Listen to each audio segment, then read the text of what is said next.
All right, my friends. So we're going to go over the three problems that most people tended to get wrong on the quiz.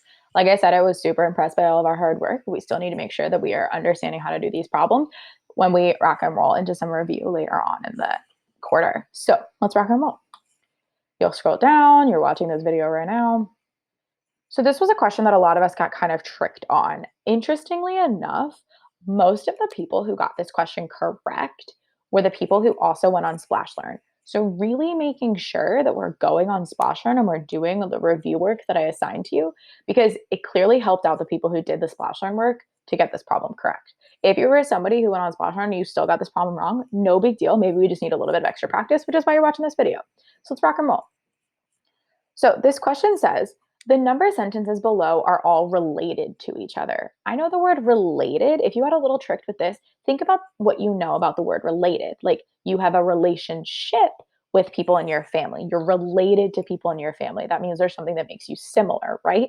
Same thing with these number sentences. There's something that makes them similar. They're actually all in the same fact family. They're in the same fact family. We know are those numbers that we can multiply together to equal a product, or if we take that total or product and split it by one of the factors, we'll always get the opposite factor from the multiplication sentence. We can mix and match them to always form different equations.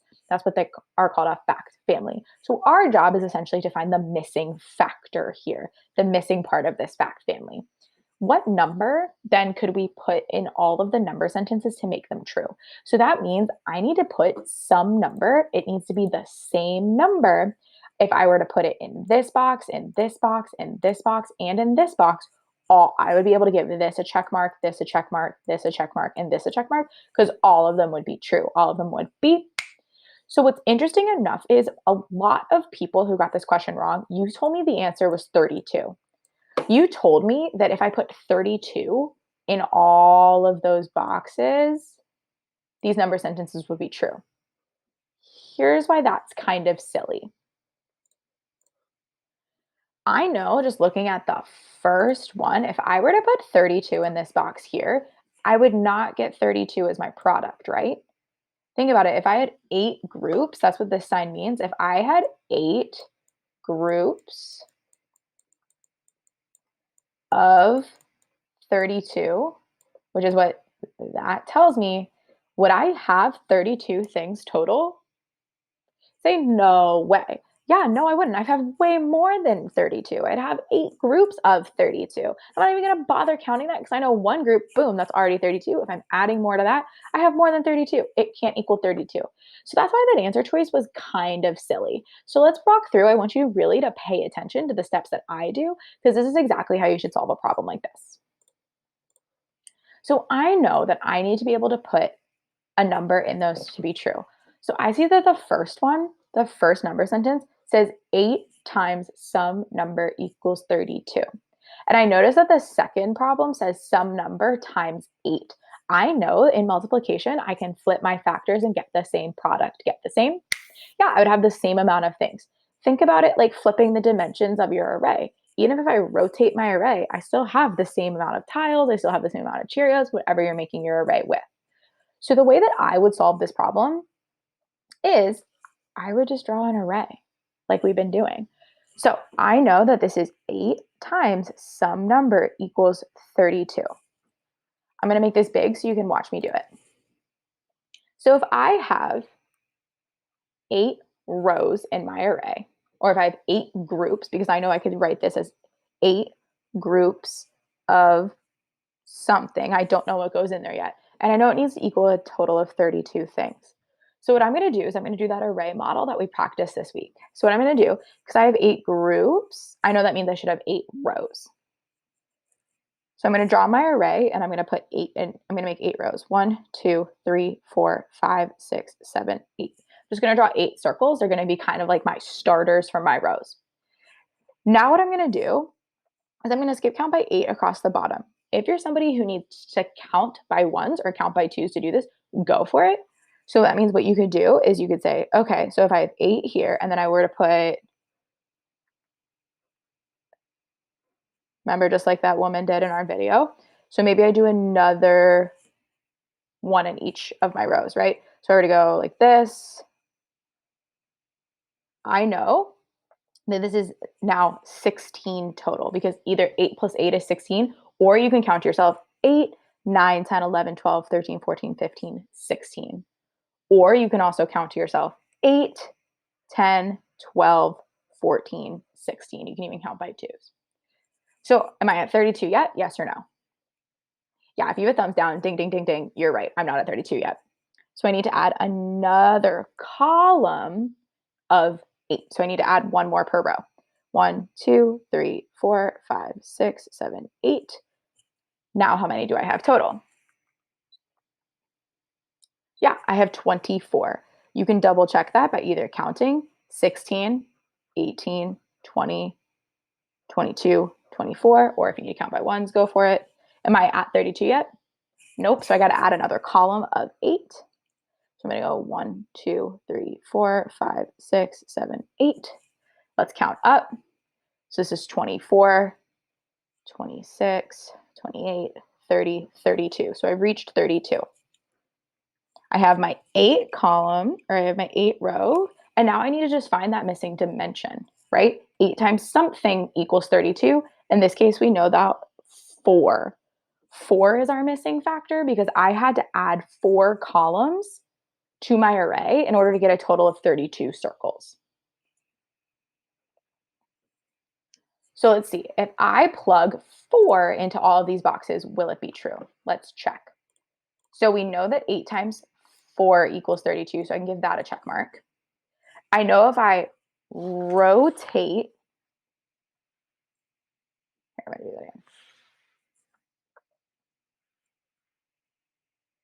I know if I rotate this array, I've made the congruent version, which would say 4 rows of and 8 columns. I still have 32 circles, so I know that 4 times 8 also equals 32. Move it back. So if I know if I did this, 4 rows, 4 groups of 8 also equals 32. We just demonstrated that with our congruent array. Now let's check this. If I say 32 split into 4 groups, will there be 8 in each group? Evaluate. Yeah, if you have a thumbs up, ding, ding, ding, ding, you're an absolute winner. Because look, I can look at my array and prove that right now. My purple pen. Where do you see 4 groups? If you see it in the columns, go like this. If you see it in the rows, go like this. Where do you see the 4 groups? If you have your hands up like 2 columns holding up a house, go ahead and kiss your brain. A little hard to do under my hat. Yeah, look at your columns. Here's my 1 group, 2 groups, 3 groups, 4 groups. In each of those 4 groups, there are 1, 2, 3, 4, 5, 6, 7, 8 things. So absolutely, 32 split into 4 groups, you'll get 8 in each group. Now, is it true that if I have 32 split into 8 groups, I will get 4 in each group? If you're like, yeah, Miss Cupp, ding, ding, ding, you're absolutely correct. I'll do it in green. Actually, I'll do it in blue. It'll be easier to see. My green marker is kind of big. Where do you see your 8 groups? Your rows or your columns? Show me, show me, show me.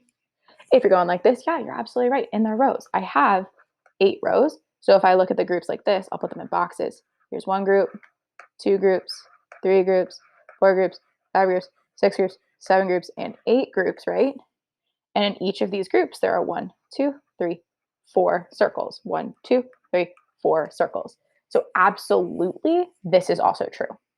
So not only did we use our array to find that missing factor of 4, to find that the columns we need are 4 columns, or there go 4 in each row of 8, we also used our array to check that all of these would be true. So your answer to this is 4. I saw some other people who were a little bit tricked and were giving me answers like 9. I know that 9's not going to work because if I keep adding columns, I'm going to go way, way, way past 32. So please make sure that you're using these to check your work. All right, let's rock and roll to the second problem. Which problem can be used to check the results of the multiplication problem below? So I know I'm looking for something that allows me to check, move this down so you can see, 4 groups of 6 equals 24.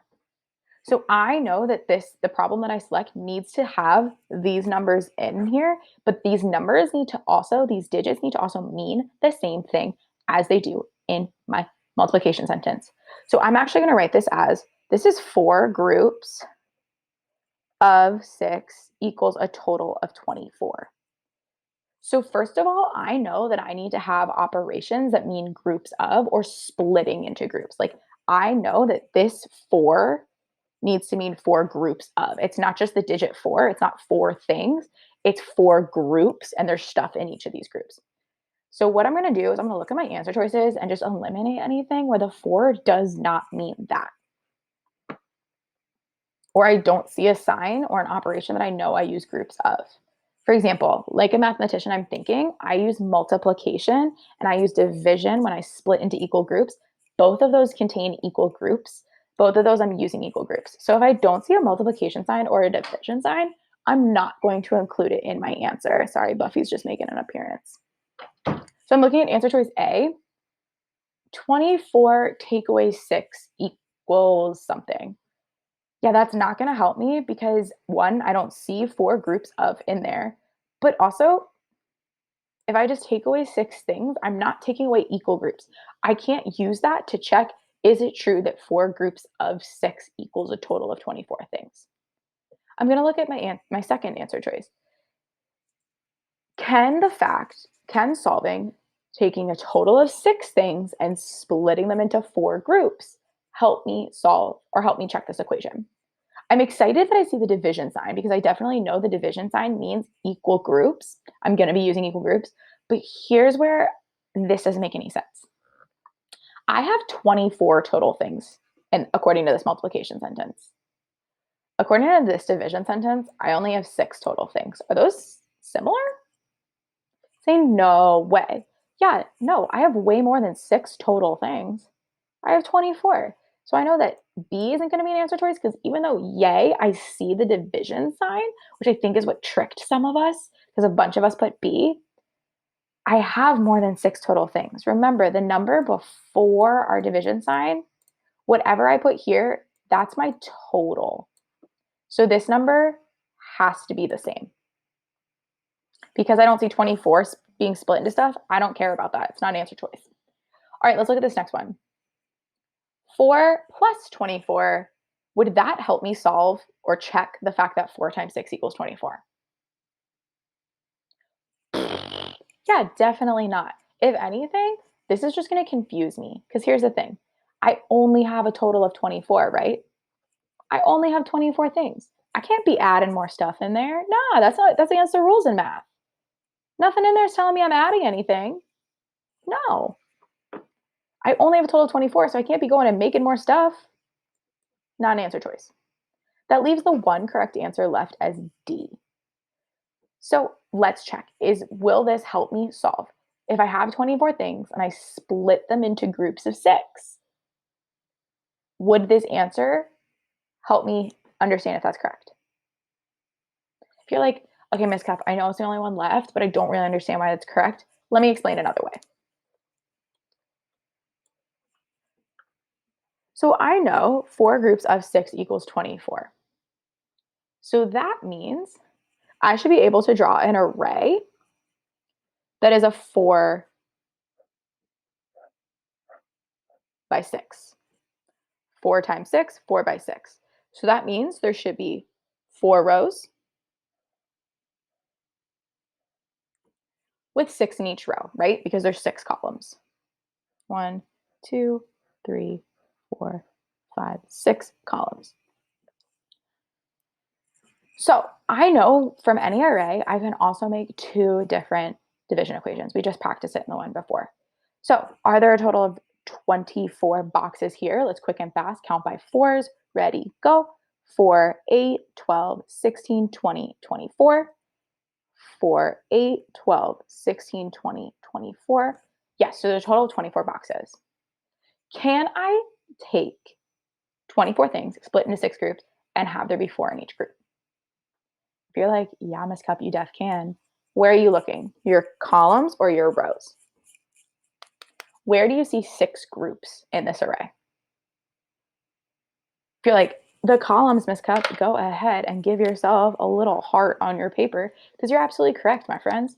Yeah, look at our columns. Here are our 6 groups. I see 1, 2, 3, 4, 5, 6 groups here. I could separate those if those were real tiles or Cheerios or goldfish.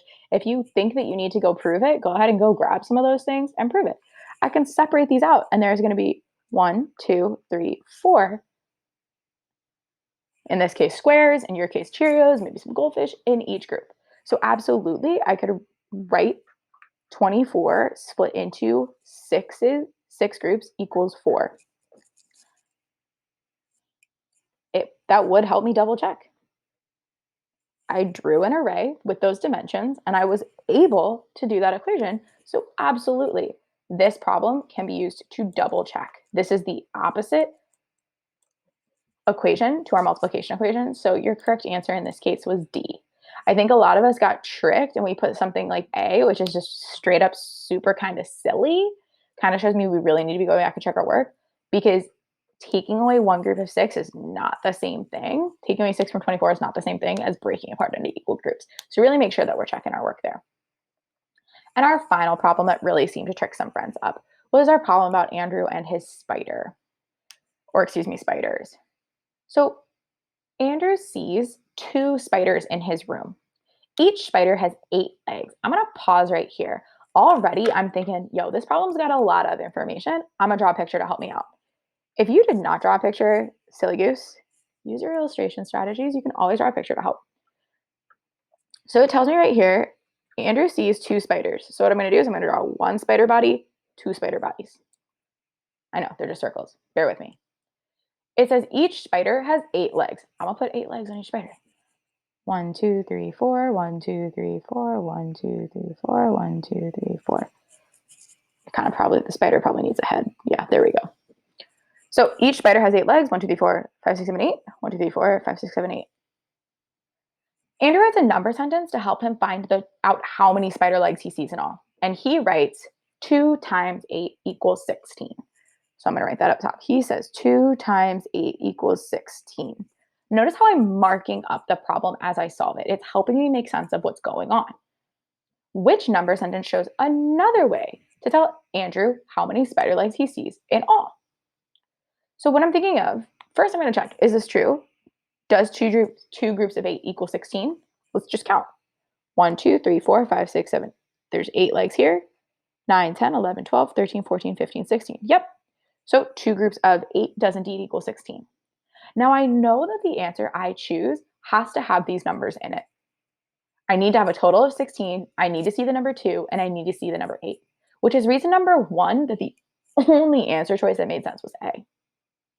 I think some of us saw this problem and got like really overwhelmed by the amount of information, which is why it's super important to mark up our paper like this. Because if you look, answer choice A is the only answer choice that has 16, 2, and 8. It has the 16 legs split into the 2 groups, or the 2 spiders, with each spider having 8 legs. A lot of us seem to get really tricked and they put this one. Here's why that answer is a little silly. First of all, how many spider legs did Andrew see? Yeah, he saw 16 spider legs. That's the product. Also, if you just drew your 2 spiders, you know that he sees 16 spider legs. The only answer choice that says 16 spider legs is, again, our lovely friend A. He doesn't see 18 spider legs. He doesn't see 10 spider legs unless a bunch of them fell off of one of the spiders when he wasn't looking, which doesn't make any sense because something's got to happen for that to happen. And he doesn't see 4 spider legs.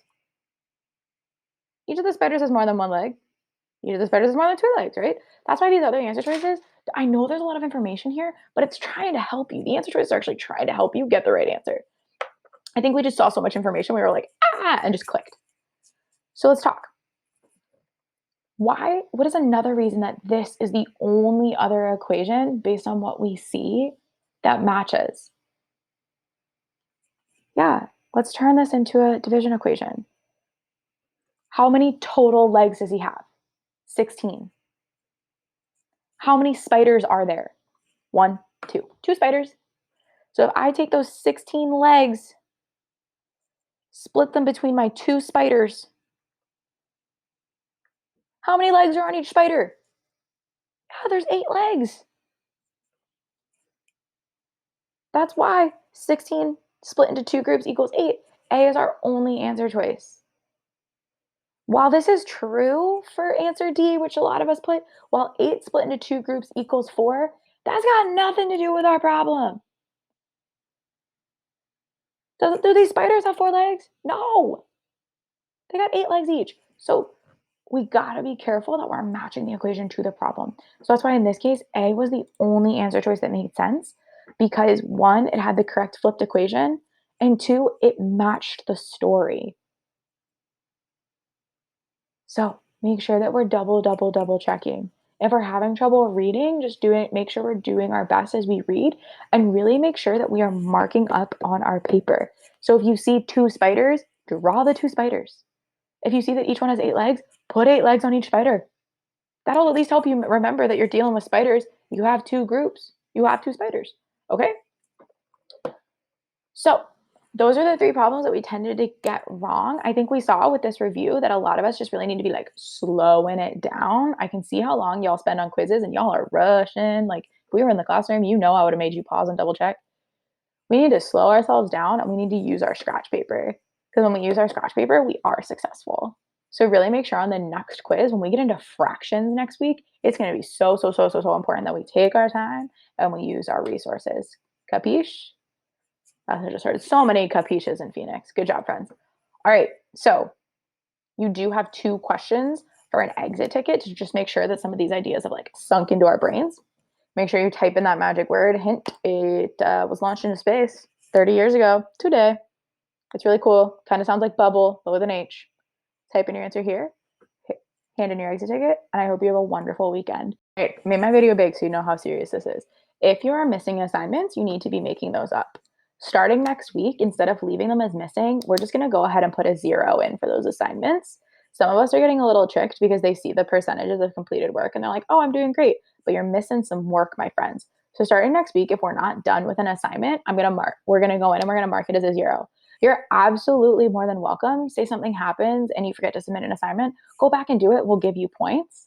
But from this point forward, if you're not submitting your work, it's just going to be marked as a 0. So if you want to make sure that you are getting that percentage that you do want, please make sure that we're trying to do our work every single day. If you need help, you can come to office hours, which are every single day from 2:45 to 4. You can also make sure that we're going to reteaches if we're invited to reteach. Make sure we're asking questions on our private messages and that we're watching these videos so we can be super duper successful. It'll be such a bummer if you guys rocked and rolled into 4th grade next year and you guys weren't as prepared because we weren't doing the work. So really make sure we're taking this work seriously and really make sure that we're rocking and rolling and doing our work, friends. Have a fantastic weekend. Crush this exit ticket.